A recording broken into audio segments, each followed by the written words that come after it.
Yeah, welcome everyone to our webinar. We're really excited to have you for this Snap Building 2 years of post-retrofit performance data. Just to let you know that this session is being recorded and it will be posted later on our YouTube channel and on retrofitcanada.com. So you can always, watch it again if there was something that you wanted to, rewatch or send it to your colleagues. We would like to do a land acknowledgement. So we take this time to show our gratitude and our respect to the First Nations who have inhabited and cared for these lands long before today. We are grateful for their millennia of stewardship that has taken care of trees to give shade, water, and food to sustain us, and paths to connect us. We recognize the unceded and traditional territories of many First Nations where we now live and work all across Canada. So, I would like to introduce myself. Many of you have attended past webinars with my predecessor, Tim Wilson. I have been Executive Director of Retrofit Canada since January. My name is Rebecca Pinto, and I'm a professional engineer. I have my PhD in mechanical engineering, specifically in sustainable building energy systems. So I love all this stuff. And my partner and I did complete our own deep energy retrofit of our house here in Edmonton. It's a 1951 wartime bungalow. And yeah, I definitely have some firsthand experience in this area. A little bit about Retrofit Canada, for those of you who may not know us. So, we are a nonprofit, and our goal is to have open source information available so that we can share solutions and eliminate barriers that may be slowing down retrofits across Canada. And so, we are really excited to be coming to you today.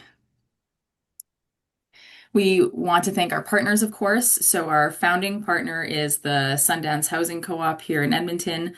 And we are so grateful for our funders, National Resources Canada, Smart Sustainable Resilient Infrastructure Association, and Alberta Eco Trust. And one of our partners is here today. Our project partners is SAIT, the Southern Alberta Institute of Technology, Green Building Technology Access Center. Getting on to our co-presenters today. So, Steve Norris of Snap Building is Alberta born, Calgary raised, and resides in the community of Highwood with his wife and son. He loves his job, but is happiest chasing a soccer ball or hiking somewhere hard to get to. With a background in science, he started in the industry in 2006, project managing with a mid-sized multifamily builder. He started Steve Norris and Partners, acronym SNAP, building in 2016 and is currently collaborating with both Beacon High Performance Homes on highly sustainable retrofits and builds and Plaid Shirt Building on multifamily infills. And he's also engaging in green community building and education wherever possible. We also have Ben Hildebrandt from the Southern Alberta Institute of Technology.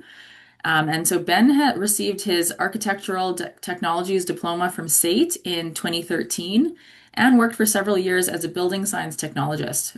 During that time, he diagnosed and oversaw the repair of building envelope issues in dozens of single and multifamily buildings. He also served as a building envelope consultant on multiple multifamily and commercial construction projects in Calgary and Fort McMurray. Currently, Ben is a principal investigator with SAIT's Applied Research and Innovation Services Hub, overseeing building science-related research at the Green Building Technology Access Center. He also supports curriculum development at SAIT to help increase the adoption of green, high-performance building design, construction, and retrofit concepts. So we're really excited to have these two here today. And we will be, of course, talking about the retrofit that Steve will be presenting, and then he'll be getting into the findings of 2 years post-retrofit data. And then we will have a Q&A. So you will see at the bottom of your screen that there is a Q&A button. If you don't see it, it might be under the more. You can just click on the three dots and it will be there. So we would appreciate if you have questions to put them in there. You can upvote questions as well. And then we will get to those at the end. Perfect. Okay, so Steve, I'm going to turn it over to you. All right. Well, thank you for the intro. Hi, everybody. I wish I could see your smiling faces, but I can't in my speaker view. But welcome and thanks for joining. Just going to pop on my screen share here. Does that look good? Yep. All right. Okay. And just so you know, I'm reading from notes that are up here. So if you see me looking the wrong direction, that's why. Um, well, welcome. Today is a follow-up webinar to a couple other presentations that have been done. But if you want to know more about the retrofit itself, here's a few places that you could go to check it out. There's a really good video that Bryce Baker at House Story did. If you look that up online, that's on YouTube. The retrofit is a case study in the SSRIA projects as well too.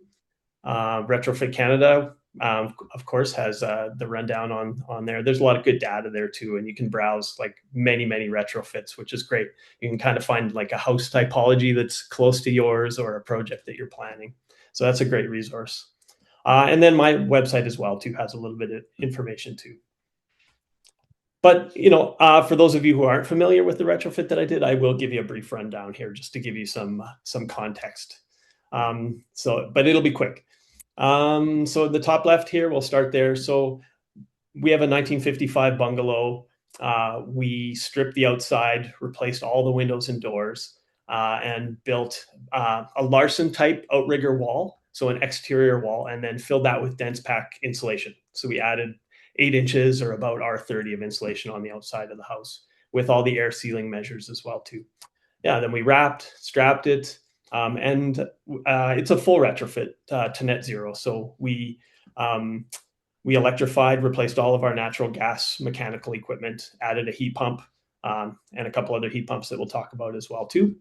Yeah, and then buttoned it back up. So top right is the finished product. And then the bottom right is our garage, which kind of muddies the information a little bit because that shows up on all of our utility bills. And our garage is heated, and my wife has an art studio that she runs out of there. So we have a full-size 240-volt kiln. And we also purchased an electric vehicle sooner than we thought. So that's not in our energy modeling as well too. So we'll touch on that. So I've been kind of nerding out, tracking my utilities for years, just waiting for the day when I could dig in and understand what was going on. And today's that day. So I've got years of pre-retrofit data as well as a couple full years of post-retrofit data. This is my pre-retrofit 2021 as a sample, utility consumption and costs. Now this is just broken up into gas and electricity. I didn't have any monitoring in place. So just when you're comparing numbers, it takes a little bit of finesse.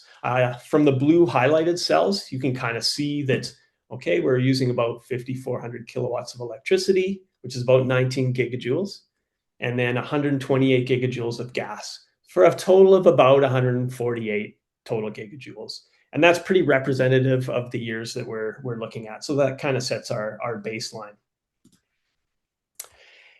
So here is how I've been tracking our post-retrofit consumption. I do have 2 Emporia energy monitors at the house.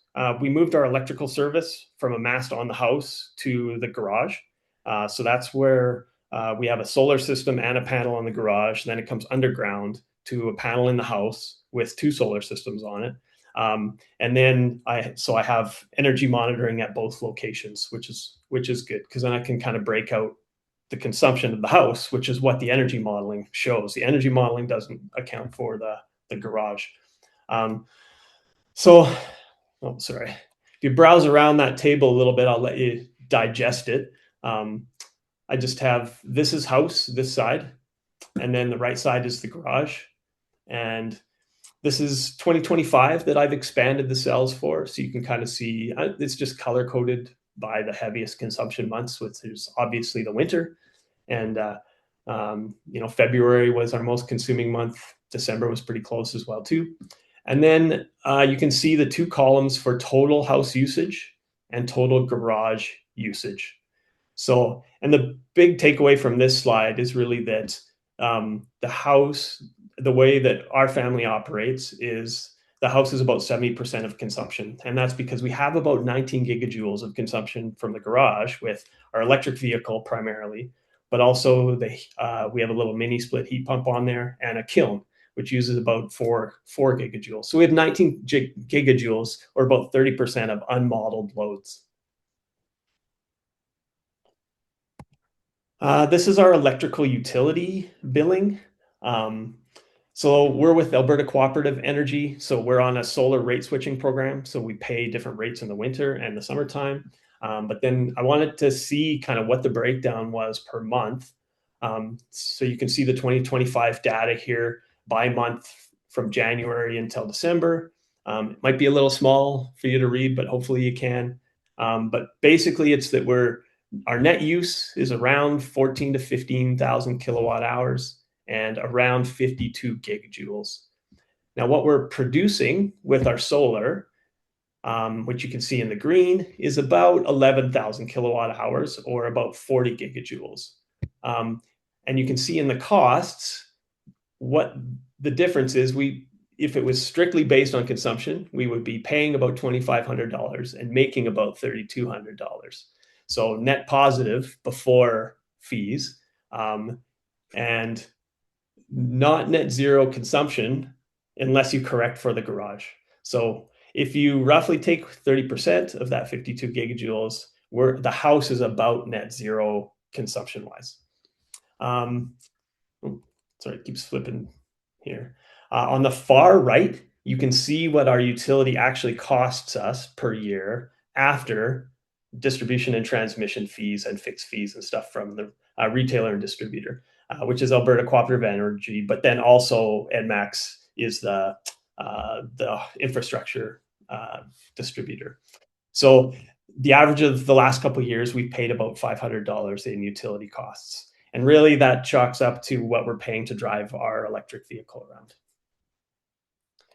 All right, so that was a lot of data, but I don't want to lose the forest for the trees. I want to make sure we focus on how this relates to the big picture, and I want to share some qualitative learnings as well too. So this is what I created, kind of the summary sheet, and we can walk through that a little bit. It's basically our pre and post consumption, the modeled values and actual values. So if you look at the first couple columns, the modeled pre-retrofit, it shows that we were modeled as an average family of consumers to be using about 152 gigajoules a year. In actuality, from 2011 to 2022, we used about 145 gigajoules.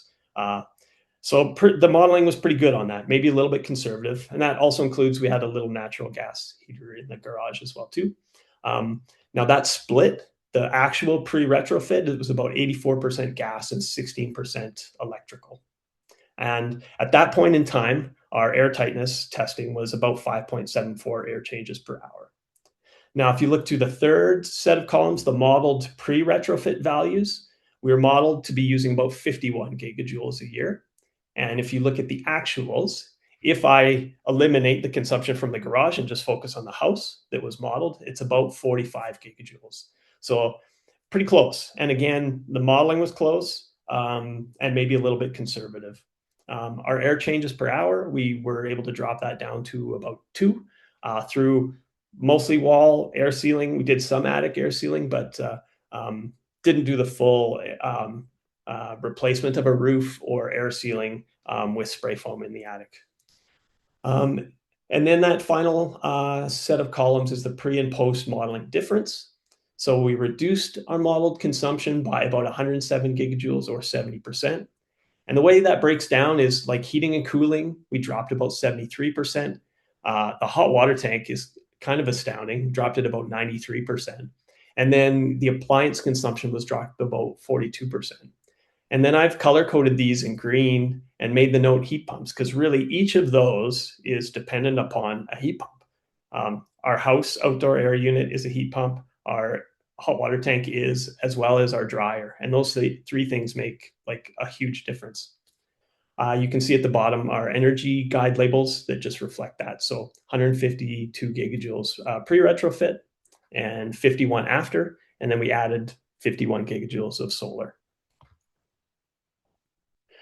So if we look at each of those, oh,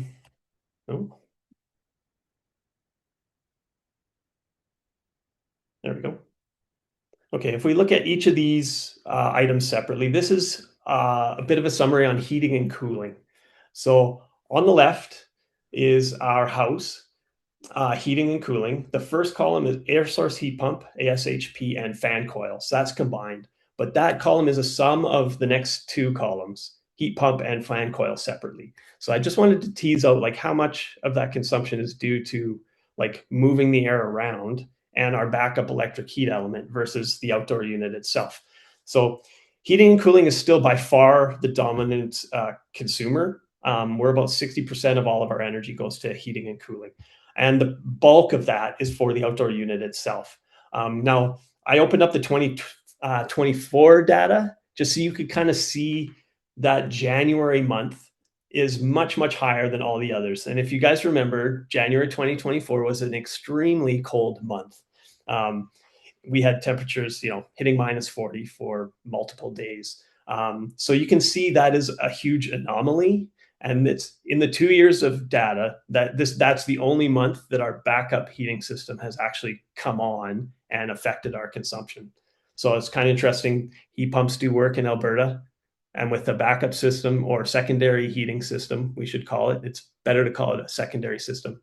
In a lot of cases, it doesn't need to be used a whole lot, especially because the house has been retrofitted and it's very efficient to begin with.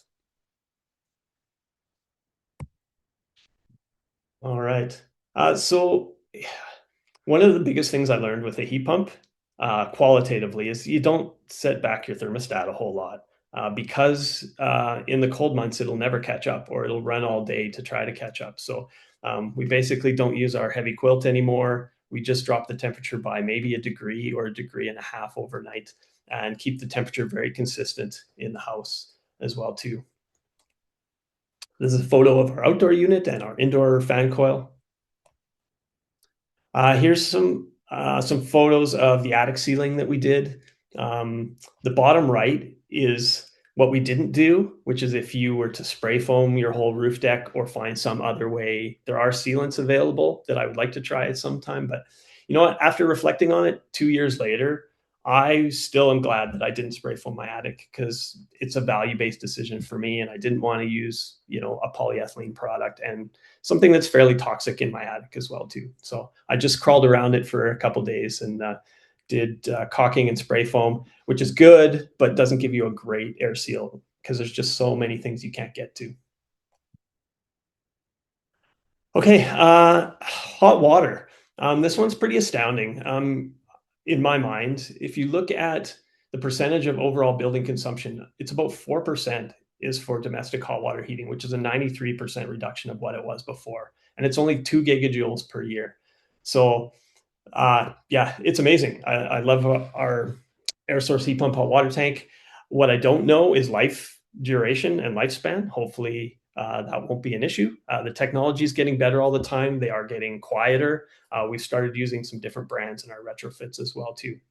Now, the one thing that this doesn't show is the impact of that air source heat pump on your overall heating consumption because it's exhausting cold air into your mechanical room. Your other heat pump has to make up for that. So in some ways, it is taking more resources from your other heat pump. So that cooling effect can be pretty significant, especially if you have a small mechanical room. But one of the questions I've been asking myself is, how do we use that cooling? We've done a couple projects where we're directing it into a cold room, which is ideal. But I'd like to find ways to push it upstairs and kind of help the circulation through the house. And in the summer, it's a benefit because you just get free cooling out of that. Ventilation, here's a picture of my ERV installation. Um, Again, small load, so 4% of overall load. Um, they're very efficient.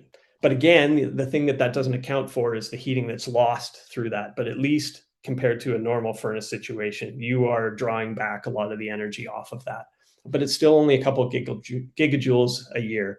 So what that tells me is don't skimp on your ventilation. Don't be afraid to turn that up when you need to. And also, I've realized, ERVs are low and slow circulation. It's not going to change the thermocline in your house. As I walk down my stairs, it still gets cooler. So I do have to make an effort to circulate air, especially if doors are closed, things like that. So what I've done, and you can see in the bottom left, I just have a little photo screenshot of a furnace fan interlock that I have. So I can basically set a schedule to increase the ventilation in the house. I use this a lot in the summertime overnight because what I realize is the CO2 level in our bedrooms get quite high because two people in a room sleeping all night, bedroom door is potentially closed, window may be open or closed, but because the furnace or the heating isn't running, it's not blowing fresh air into that. So you need to have dedicated ventilation for it. Dryer. Appliance loads, what I realized too is most of your appliances have almost negligible energy consumption. It's pretty wild. Just the dryer, the fridge, and the range are really, noticeable draws. The dryer itself is the biggest one at 5%, but still only a couple of gigajoules. And I think that's also pretty astounding for drying, loads of laundry every week. Pretty good. I have one of the first generation Whirlpool, so it's full size. I do have concerns about its potential lifespan. Some of the newer models have um, dedicated internal pumps that clean off the radiant fins. So LG, Samsung, a couple of the other ones have these internal cycles that will clean it. Right now, I have two filters to clean, and then I would have to disassemble the whole thing to clean it properly, which you don't have to do in some of the new ones.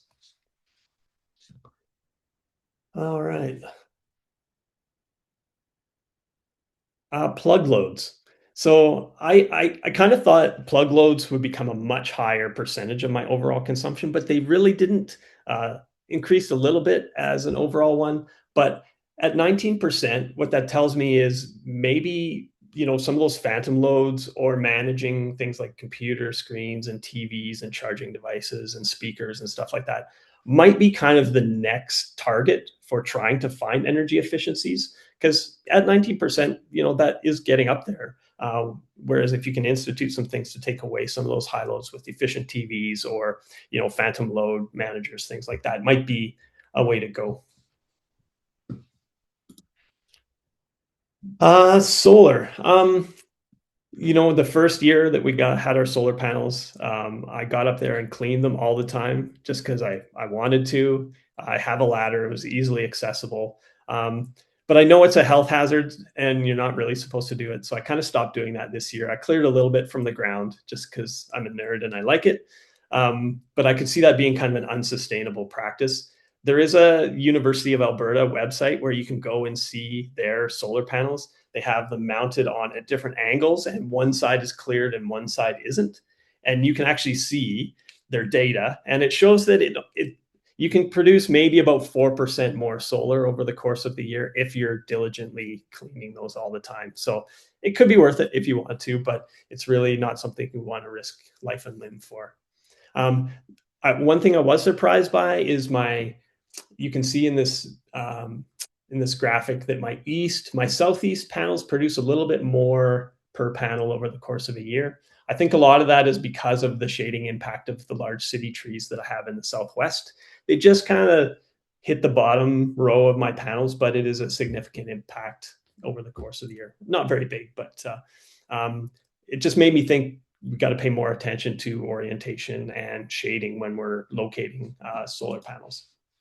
The other thing I should have done in retrospect would be to put a gable pitch over my front entrance because I do have some shingles below my solar panels, which slows down the sliding of snow off of it. But if I clear it, or if it does get a big fast melt, it can shoot off and land on my front step, which isn't ideal because it's very heavy to shovel, especially if it freezes into place. Um, yeah, so here's a summary of kind of those key learnings that I went through. Heat pumps work, like that's the biggest one I saw. Three of them plus my garage, and I've been super happy with all of them. I learned that heating and cooling are still by far the biggest consumers, and that's definitely a combination of envelope and mechanical efficiencies. Heat pump water tanks work, and it's a bonus if you can use that cooling more effectively. Ventilation's a minor draw, so don't skimp on it, but add some circulation strategies if you can. Appliances, most of them are negligible, but heat pump dryers do have an impact. I do have an induction range as well too, which I've been super happy with, but I don't have the data to confirm how much more efficient that is than a standard electric range. Plugs and lights are a small but significant, maybe next target. With solar, don't underestimate orientation and shading, and consider some snow shedding when you think about your design. And then, Ben's going to talk a little bit about batteries and EVs, but my thought on EV is, if we had purchased earlier and then modeled, we could have added more solar at the end of the day. And to design for it, we have, one, but if we get a second EV, it'd be nice to be able to park that inside, which we can't right now. So just thinking about where you're plugging vehicles in is something to think about with home design as well too. And that's my presentation. Awesome. Thanks, Steve. I'm going to hop in here for a few minutes and I'll share my screen. So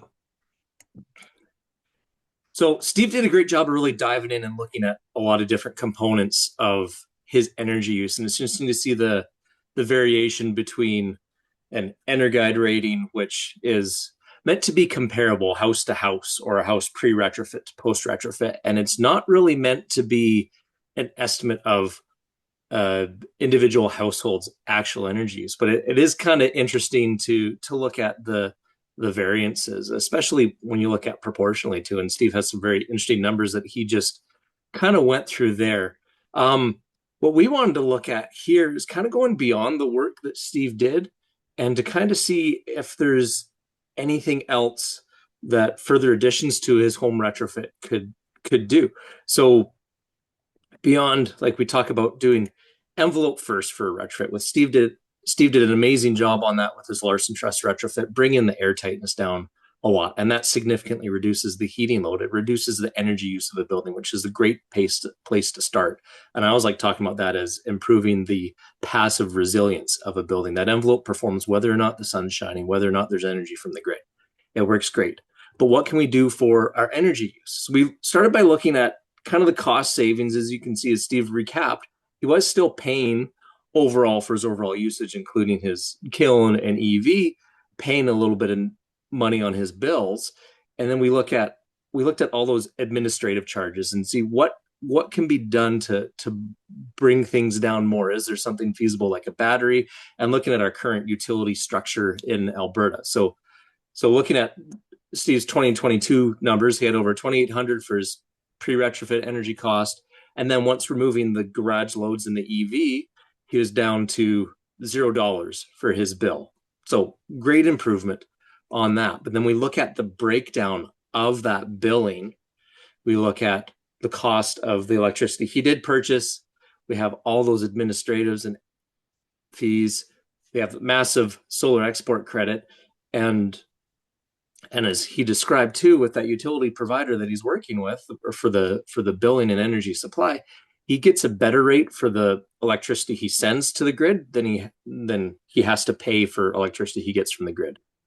But then we look at the transmission and distribution charges. So this is a per kilowatt fee that you pay. It's captured in those overage charges, those admin charges, where you're paying per kilowatt hour to send the energy out, and you're paying per kilowatt hour for the energy you're bringing in.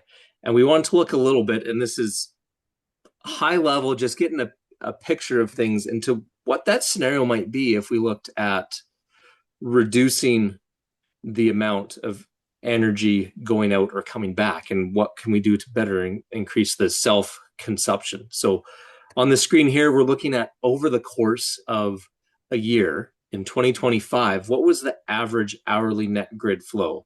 So the blue bars above the line are showing energy coming in, being imported from the grid. And then the green bars going below the line is showing where extra energy is being put out to the grid. And we can kind of see if anyone's nerds out on the energy use, like Steve and I do a little bit, you can see some people talk about the duck curve as far as a grid scale of where you have the peak midday and you get this shape almost like a duck in energy use profiles across a grid. And how can we level things out a bit more? So this bar graph is showing average over the course of a year per hour of the day, whether you're averaging bringing energy in or sending energy out, or whether Steve has. And the numbers on the bottom are looking at 45% of the hours in the year overall, he was exporting energy to the grid. And average export at noon over the course of the year is 5.1 kilowatt hours. And 75% of the time, he was sending energy to the grid at noon. But what could we do if Steve could just save some of the energy for himself? And I'm not going to go too deep into the EV end of things, like we talk about the vehicle to grid opportunities. Um, there's a lot of stuff coming for codes and actual infrastructure to handle that and mechanisms to make that go smoothly. I'm not going to go too much into that, but we're just going to look at generic a battery to bring into things. So if we looked at just a reasonable 10 kilowatt hour battery could reduce the imports from the grid just by saving energy and reusing it later. We can save 2,000 kilowatt hours over the course of a year. And we can increase the amount of energy Steve's self-consuming from 21% to 39%. But it's not providing any financial benefit because of that differing rate between Steve receiving more for exporting electricity than he has to pay. So he's basically losing money, 4.5 cents per kilowatt hour, by keeping the energy to himself. And I want to acknowledge too, as we're looking at this, there are so many considerations around this, and I'm not touching on every little point. So don't lose your mind too much if I'm not covering an aspect of this. But then we looked at what could we do if time of use billing was brought into the picture. So in Alberta, on the residential side, we don't do time of use billing. Consumers just pay a flat rate for the electricity based on their utility provider, regardless of the time of day you're using, regardless of the amount you're using. So with what we covered in the last slide, Steve would be paying $230 more a year based on his 2025 usage numbers if he were to have a 10 kilowatt hour battery to self-consume more. But then we look at what about different profiles if time of use billing were to be brought into Alberta? And this is something that's present in other provinces and throughout the United States and in many states as well. If we look at a 0.35 or a 35 cent per kilowatt hour peak load, which is mild time of use rates, or we can go higher with 50 cent per kilowatt hour for that peak rate. And how much could you save if you're charging your battery off of solar and saving that for those peak usage times? So that can provide a much better energy savings and thus payback on that battery system. And we did a very conservative, higher estimate for the cost of the battery system here. So actual experiences may vary if you get a battery, an actual installed quote. And I believe we estimated it was like $10,000 or $12,000. We estimated for a 10 kilowatt hour battery installed, and acknowledging that actual price may be significantly lower than that, which would just reduce the payback periods for here. And then we wanted to look at utilizing Steve's actual hourly consumption data from his Emporia tracking. He shared all his juicy numbers with us. We looked at Ontario's ultra low billing for time of use. And if Steve were to do that with a 10 kilowatt hour battery to maximize his energy use for the peak times, he could save $3,400 a year in that situation. But that's that Ontario peak time of use compared to not having that battery versus having the battery. So there's a lot of different constraints in here, but here's just one picture that, if we could bring time of use billing into Alberta and other areas across the country, it paints a better picture and makes battery storage a lot more feasible. And I'm just going into like high level numbers here. So there's other considerations too, which have been the topic of many conversations um, across the industry of how can we reduce a home's energy load on the grid and thus reduce the amount of grid upgrades that are required. One of the main conversations around deep energy retrofits on the residential side is that poor sap that's going to be the fourth or fifth retrofit on the block, and he's going to be footing the bill for a transformer upgrade, or however those expenses are going to be passed down to an individual or a neighborhood homeowners based on the anticipated loads on the grid. So we're looking at kind of some financial numbers here in what we've crunched, but I just want to point out the conversation and where things are going. And if we can update our electrical code to recognize actual energy use and actual peak loads, we can reduce the amount of transformer upgrades or service upgrades that are needed. Upgrading, and Steve had upgraded his panel from 100 amps to 200 amps. And with the loads and the kiln, like maybe that wouldn't be avoided either way, but many retrofits are having to undergo a service upgrade. Um, we have load share devices that can help avoid that. But then also it's utilizing the actual energy use data. You can look at historically and then the anticipated additional loads to avoid that service upgrade and avoid these extra costs. And when we can look at using energy with whether it's vehicle to grid or another battery system to look at maximizing that time of day for when you're using the energy to avoid peak times, this can have a significant impact on the grid. So that's my rant. I'll pass it back to Rebecca now, and we can look at diving into some of the questions that you've provided.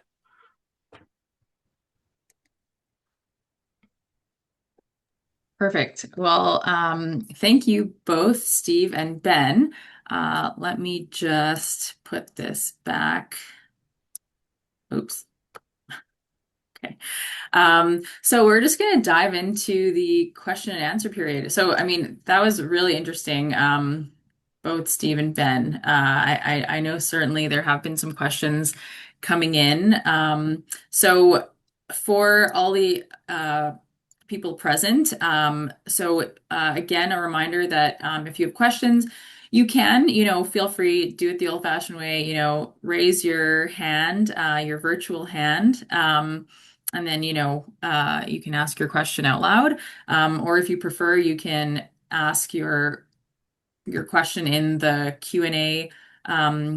Just at the bottom of your screen, there should be a Q&A button. It might be in the more, you have to click those three dots. You can also upvote other people's questions so that we'll see the most popular questions at the top of the list.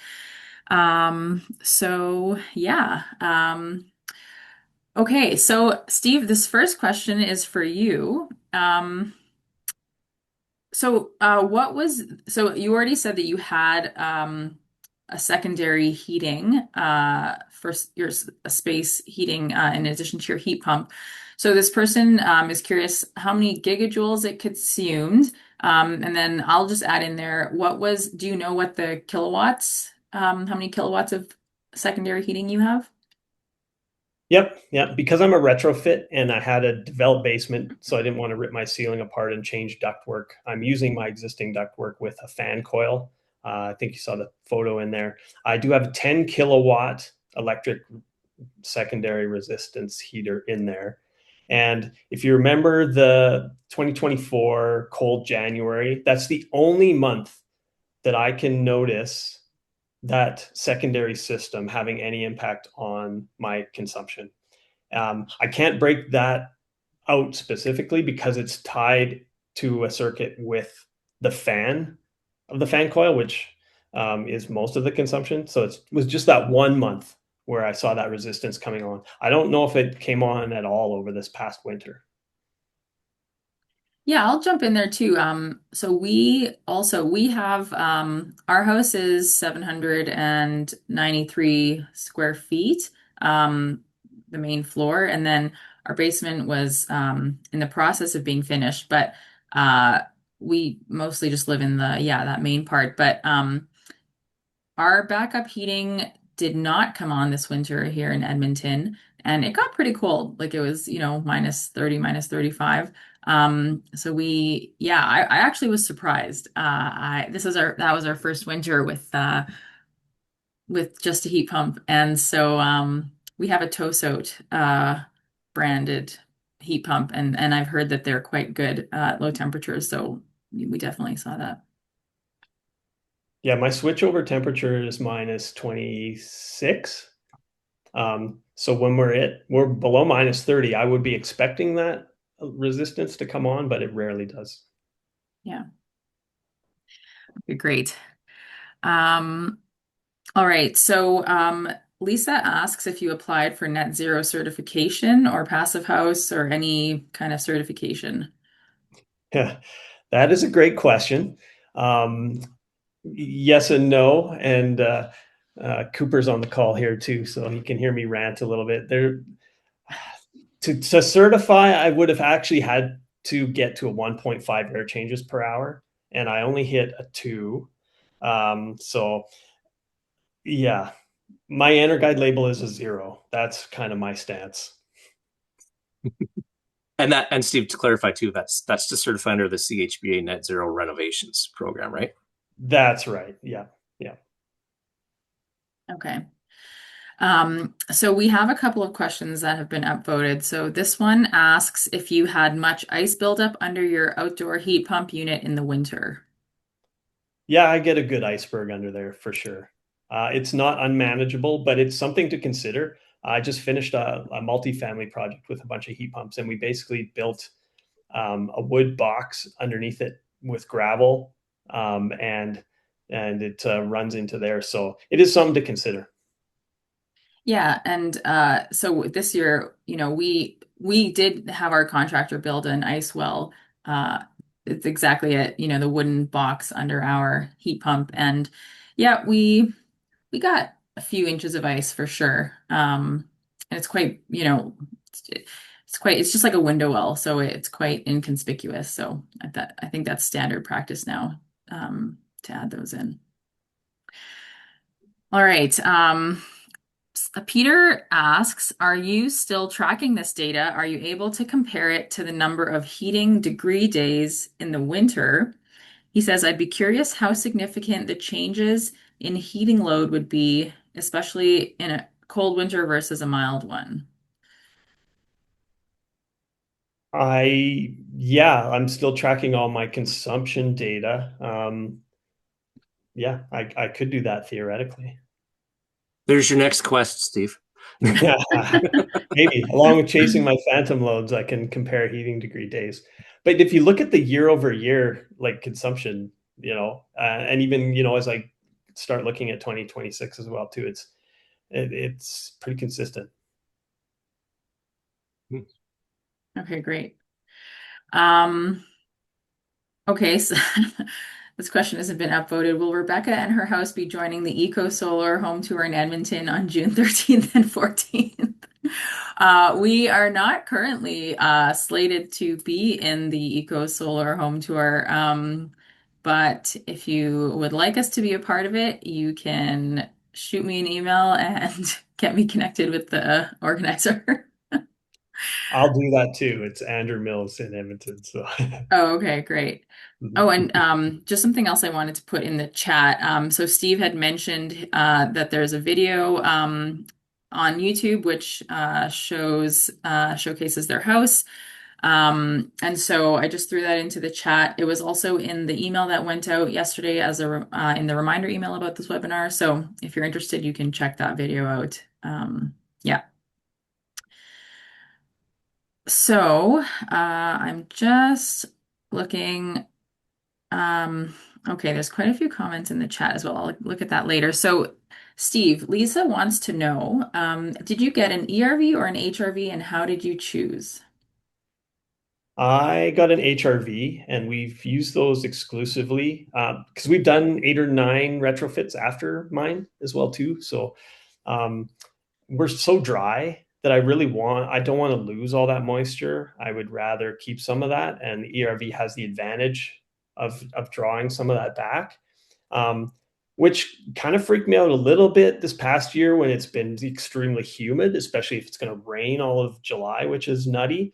But doing a little bit more research, it seems that even in that type of situation, an ERV will help mitigate the changes in humidity. So I think ERV is still going to be a good choice moving forward. With an HRV, you do need a condensate drain because you are pulling some moisture off of the exhausting air. Yeah. So Steve, did I hear correctly that you said you only install HRVs or you only install ERVs? ERVs. Okay, ERVs, yeah. Yeah. Yeah. Yeah, and I'll just jump in here because I'm a big ERV fan and I did a lot of research into this when I was looking at what we were going to install in our own home. And basically the answers come back unanimous. Like when you do the research, when especially in our climate, it's a cold, you know, dry climate. Just like Steve said, you want to be keeping as much humidity in your home as possible in our climate.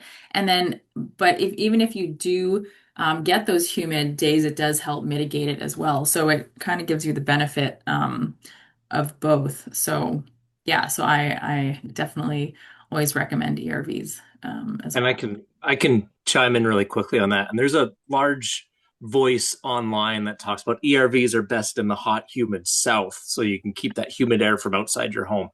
But the fact of it is, with how an ERV works, it's not recovering 100% of the moisture. It recovers, depending on the unit, between 50 and 70% usually. And I think a lot of them are right in that 60% range.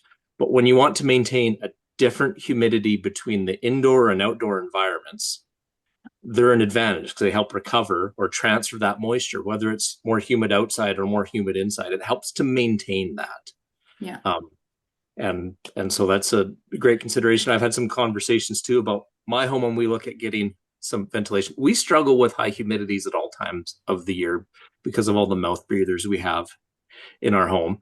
And so for us, our current residents in our home with 8 occupants, it's probably worth just getting an HRV, which would help reduce the humidity a bit year round, or a dehumidifier or other options. But ERV makes sense. We're very conscious in Alberta about our cold, dry winters, and many areas of Canada are similar. So let's maintain that moisture we do have in our homes when you don't have too many mouth breathers.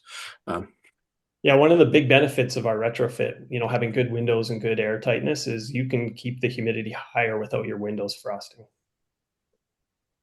yeah. I see a comment from Jeffrey St. Pierre in the chat about make sure to check your ERV core. We have seen some mold issues.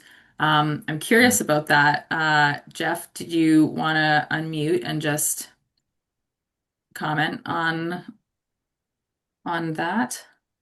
He says he thinks it's user error in the chat. I'll give you a second. If you don't want to unmute, that's fine. Just move on.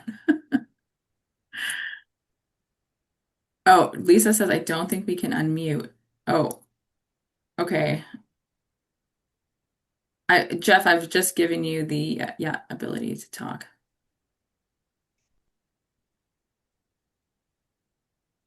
Okay, we can't hear you. Okay, I'm just gonna move on. Oh, Oh, there you go. There we yeah. go. Oh, no, I just saw something recently on this because I had been, we've seen mostly HRVs here in the east, out in the maritime climate, and ERVs are becoming more popular out here as well. But somebody brought up and showed me some photos of mold in because the core is paper, it's not plastic or metal or ceramic. It's that permeable paper type core, so it can absorb moisture. So there's a air quality concerns because of that. But like I said, I think it's user error, but would like to hear if other people are seeing this anywhere else. I'm curious if that, yeah, would only happen if the ERV is not being used for, amounts of time, and then it's just that water is just being allowed to sit, like, or that humid paper is just being allowed to sit without airflow. Because it would Mm-hmm. That's not, yeah, it seems odd to me that if Yes. the ERV is being used, yeah, like constantly, that Yeah, might. it'd be intermittent use would be my guess. If somebody's disconnecting it when it's damp, we some use, like I said, some homeowners do that. They'll turn it Right, off, and even though we try and tell them not to, right. um, and we are a more humid climate out here as well. So Yeah. Yeah. And I think to that point too, part of it might be, especially during colder months, without a preheat, it could just be that that core is getting below the dew point. So you're getting condensation within the core, not just the moisture transfers within the airstream. And that's probably coupled with intermittent operation, allowing it to sit. And sadly, I think a lot of homeowners with HRVs or ERVs, how often are we checking our cores? Sadly, there might be a lot more people with an issue like that than are aware of that. Hmm. Yeah, I think it comes down to homeowner education, definitely. Mm-hmm. Making sure they know, don't turn it off and, Mm-hmm. clean the filters, check the core, annually, clean the filters semi-annually, definitely. Okay, well, thanks so much for that comment, Jeff. Okay, so I'm just getting back to the questions here. So Phil asks, you mentioned ideas to use, quote unquote, the cool exhaust from your water heater. Are there alternative water heat pump designs in the world that exhaust outside? If yes, are these feasible in your scenario? So I know that yes, you can exhaust them outside, and that does happen. But Steve, yeah, do you want to comment on if that would have been feasible? Yeah, yeah. Like that's kind of defeats a little bit of the purpose of eliminating all the penetrations, which helps your air tightness, and you're pumping air outside directly. So you would need to make up for that somehow, either by having an intake and an exhaust, or by having some kind of makeup air, because you're going to depressurize your mechanical room. So I would rather, what I've been thinking of in my own house is my fridge is almost directly above it, so I might experiment with exhausting that cold air above my fridge on the main floor and kind of helping that, so that my basement's not so cold, and it kind of helps that distribution of temperature through the house. I know there are scenarios also where you can put it back into either your cold air return or into part of your heating and ventilation where it would be distributed back out through the house. So I may look at Mm-hmm. some of those for a couple other projects. In my case, it's too far to get there into that ductwork. But there are a few different options. But I mean, at the end of the day, if your mechanical room is too small, then you do need to look at Mm-hmm. intake and exhaust, because it requires a certain volume to draw from. Yeah, and I believe a majority of heat pump water heaters right now allow the ability to do ducting on both the intake and exhaust to fit whatever needs homeowners have. Yeah. Yeah. And I know there was a comment by Lisa in the chat that some people will exhaust it into the cold air return, of the furnace, for example. Um, okay, so Lars asks, Steve, any chance you can talk quickly about air sealing and getting a better score on air changes? Yeah, yeah. Most of the retrofits we do are, walls, and then the ceiling becomes kind of that wild card, which is the most important part, because that's where your thermal, your stack effect is pushing your warm, moist air through the house. Um, but if you're not replacing your roof, or you're not doing a spray foam or air sealing solution, then it's really hard to seal your attic well, because all of your partition walls and electrical penetrations go up through that.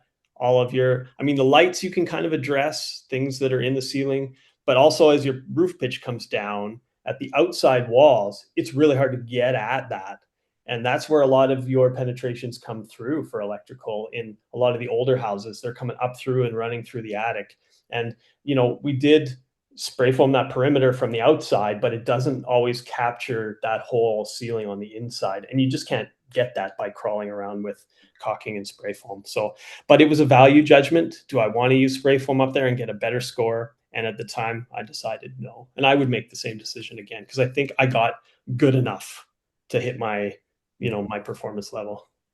And I don't anticipate condensation issues because I did a fair amount of air sealing, and now I have 17 inches of cellulose above that as well too. So I haven't noticed any added condensation problems.